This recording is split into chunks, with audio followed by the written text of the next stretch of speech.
Menteri Pertahanan Rusia Sergei Shoigu yakin bahwa perkembangan industri pertahanan Rusia akan diminati Angkatan Bersenjata Vietnam. Hal ini ia sampaikan saat bertemu dengan Menteri Pertahanan Nasional Republik Sosialis Vietnam, Van Van Giang, di sela-sela konferensi Moskow ke-11 tentang keamanan internasional. Saya yakin bahwa senjata, peralatan militer, dan teknologi modern yang disajikan di Forum Teknis Militer Internasional Angkatan Darat 2023 akan menarik perhatian pihak Vietnam dan menemukan implementasi praktis dalam Angkatan Bersenjata Nasional, kata Sergei Shoigu.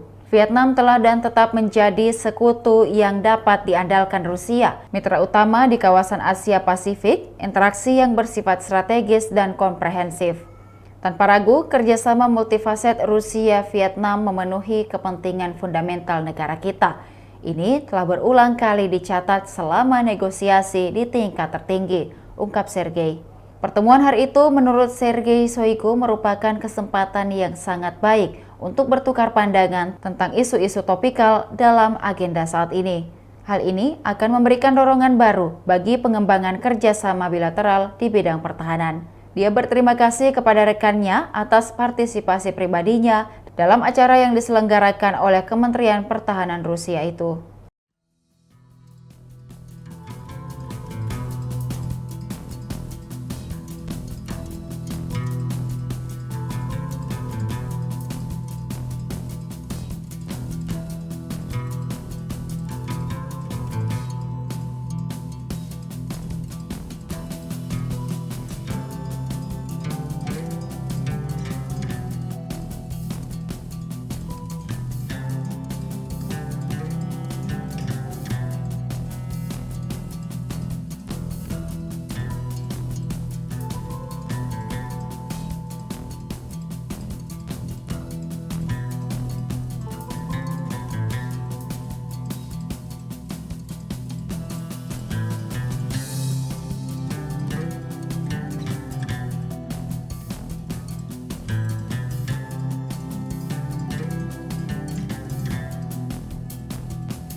Demikian Tribun Hot News kali ini, saksikan perkembangan konflik Rusia-Ukraina hanya di kanal YouTube dan Facebook Tribun Timur. Terima kasih sudah nonton, jangan lupa like, subscribe, dan share ya!